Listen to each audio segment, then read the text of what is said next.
Today we are gonna start with the chapter Glimpses of the Past.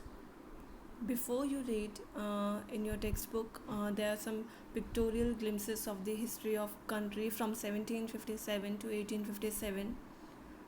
It almost covers a century. These pictures and the speech bubble will help clarify your understanding of the conditions that led to the event known as the First War of Independence in 1857.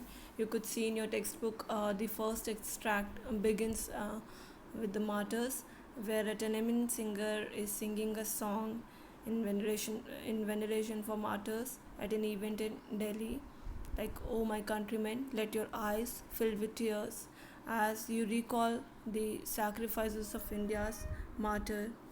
The next extract is the company's conquest. Conquest, that means conquering or beating. So it was between 1757 to 1849.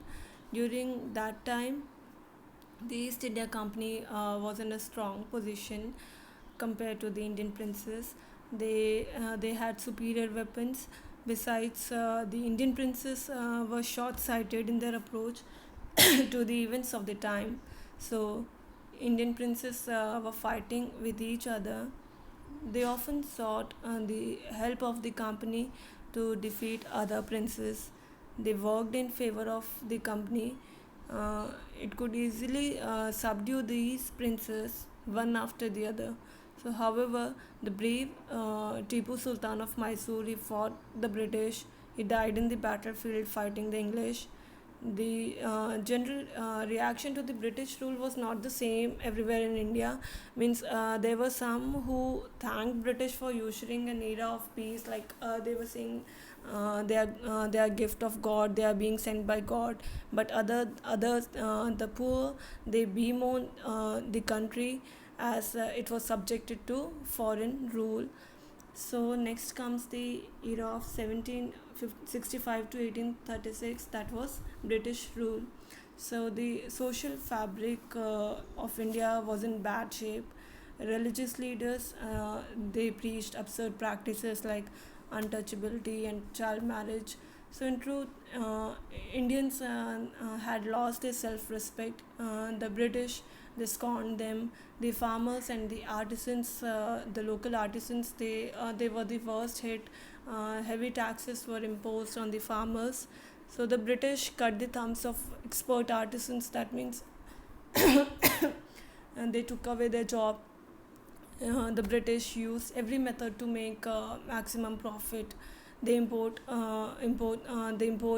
from England became tax free. So this was this time. During the next part, which was era between 1772 to 1833, Raja Ram Mohan Roy, he was an eminent leader who understood what was wrong with the country. He tried to reform the society. He taught people that the main precept of all religions were the same, although the method would be different. So basically, he emphasized the practical use of knowledge. He went overseas. There, he reminded the British that rulers too had a duty towards their subject. He started newspapers in India, but later on, the British stopped them. Next comes the era of oppression. Oppression, that means exploitation. It was between 1765 to 1835. So here the British, they passed a resolution. Under it, an Indian could be jailed without a trial in a court. So the British officers, they drew large salaries, and besides, they made fortune in businesses by 1829. The Britain was exporting goods worth crores of rupees to India. So even the British Governor General of India, Benedict, he reported to England, like the cotton weavers are bleaching the plains of India, and the British prospered on the ruins of Indian industries. Next comes the dissatisfaction. It was between 1835 to 56, where Lord Macaulay, he suggested that the medium of education in India should be English. the proposal was carried, and the aim was to produce an army of clerks which could assist the British. It happened, but it also produced a generation of intellectuals. Some of them they tried to educate the masses. Some decided to convey the grievances. Grievances, that means whatever the wrongdoing or injustice, they tried to convey the grievances of the public to the British Parliament. So by 1856, the British were ruling the whole of India. Now they cared little about the Indian needs. The dissatisfaction in public began to grow, and people wanted to get rid of the British. Then the sparks 1855 to 57, under which the new rules, the Santals had become desperate, and in 1855 they rose a rebellion, and they killed Europeans and their servants alike. So there come the next part, that is the revolt of 1857, which started at Meerut. The sepoys who had revolted marched to England. They were shouting slogans in favor of Bahadur Shah Zafar. The rebellion spread wider, and many landlords had lost their lands, uh, and they too helped the revolt. Next comes the fight for freedom in the year 1857.